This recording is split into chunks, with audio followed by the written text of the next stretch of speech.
beautiful Hydrangeamania.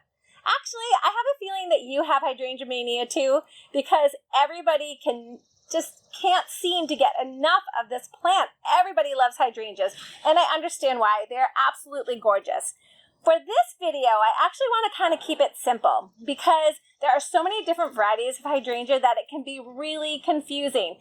I'm going to talk about one type of hydrangea called Hydrangea macrophylla or big leaf hydrangea. Also kind of known for their sometimes, not all of their varieties, but some of them have these beautiful mop heads that lend towards either blue or towards pink, depending if whether you're using soil acidifier to make them blue or if you're using lime to make them more pink.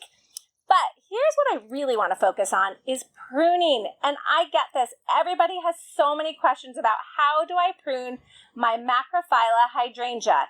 And I do think that we need to clarify that for you a little bit. And I'm going to make it super, super simple, more simple than you can imagine. Believe it or not, you really do not have to prune your macrophylla hydrangea. I know that seems crazy. That seems too easy. But yes, this is one plant that you can kind of kick back a little bit with and let it be. It actually prefers that. If you don't prune macrophylla hydrangea, then actually it will bloom more profusely for you. All right, let's talk about something else with it though, because this gets a little confusing. There's old growth and there's new growth.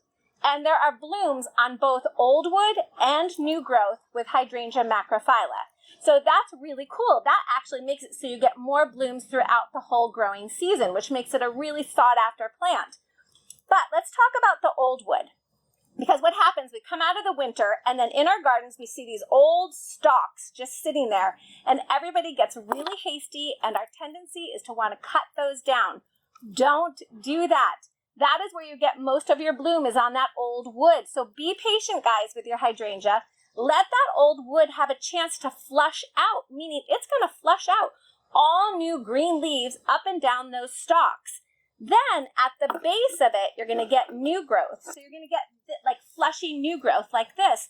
That's going to start at the base and it's going to start to grow up that old wood, kind of covering that old wood. You just have to be a little bit patient.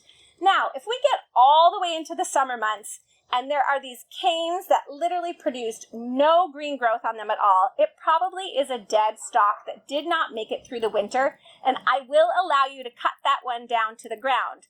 Also, what you can do is as the new growth grows up the old wood stalks from last year, and there may be some wood stalk tips sticking out of the top of the new growth, and you see absolutely no flush out, no green on those, then you could take and prune those down into the new growth.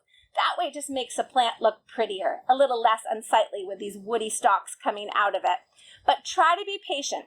The one other thing that you can do for pruning these hydrangeas is you can deadhead them. So if you get a flower and it goes by, you can actually prune off that flower. So that is ideal. Ideally, do not touch them. Be patient. Enjoy their blooms. Make sure you fertilize them. Use a good acid-loving fertilizer like Hollytone that'll really keep the blooms going for you. Do that in the spring. Do that in the fall. That'll push those gorgeous mop-head blooms on the macrophylla hydrangea. I hope that was kind of clear, and I understand why we all have Hydrangeamania. See you next time. Thanks so much.